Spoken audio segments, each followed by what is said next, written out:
Okay, on this humid afternoon, early August, we'll have a look at this upper garden having very good growth on my cabea, and lots of tomatoes. And of course, because it's been so humid and so wet, I think this is one of the first days that it hasn't rained in forever. All the vines, tomato vines and things, have lots of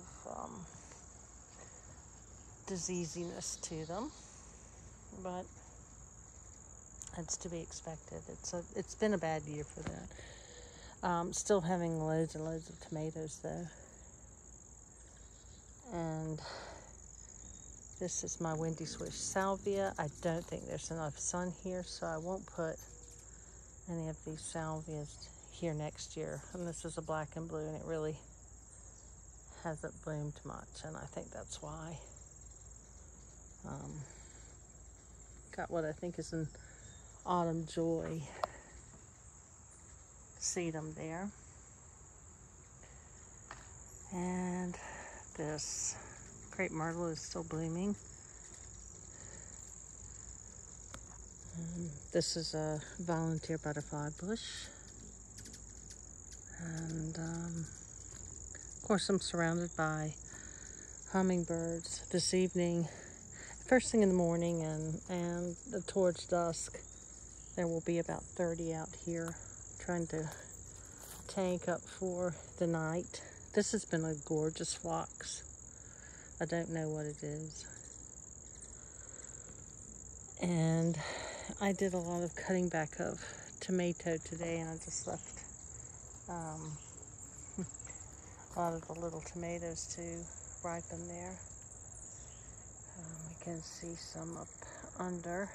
This vine is rather insane, and so I just go in and just whack it back.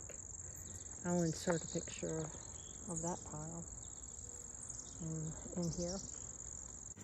This was the first task. I don't know if you can see how huge this pile of tomatoes is.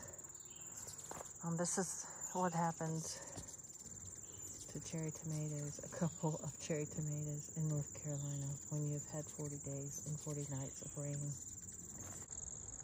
Echinacea is still looking really pretty, and this amistad is gorgeous. Everything is a bit tired, and I usually have zinnias and some cosmos coming along, but I have had some rabbits this year, and I've had no luck getting anything past them, and so that's just the way that is. And I have loved my lilies. They're almost done. This AC bin is surviving the terrible rain. I just think it's very pretty. This phlox has not been particularly bothered by mildew at all. And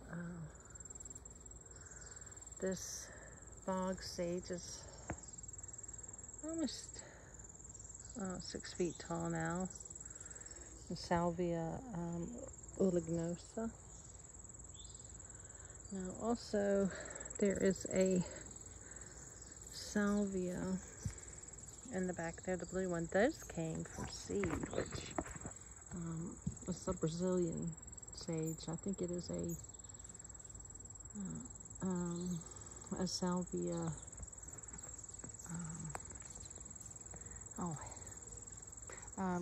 garnitica, but I've not had them come from seed before, so that's interesting. And this is firecracker, orange firecracker. It hasn't gotten as large as I thought it would. More echinacea and my enormous compost pile. And these are just volunteer butterfly bushes. This is a salvia amante. It's been very pretty. And can head back this way maybe to see that there's just not that much blooming now. Though I still find it pretty. Next year I'll see what I can do to flummox the rabbits out of stopping me from having late annuals. I did cut back the phlox that was here.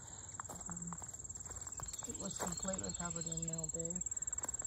This has been a very bad year in terms of humidity, but next year if it does it, they'll just take it out. It was so bad that I'm sure it wasn't getting any nutrients from its leaves. And this is an autumn joy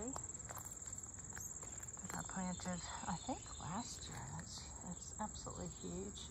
And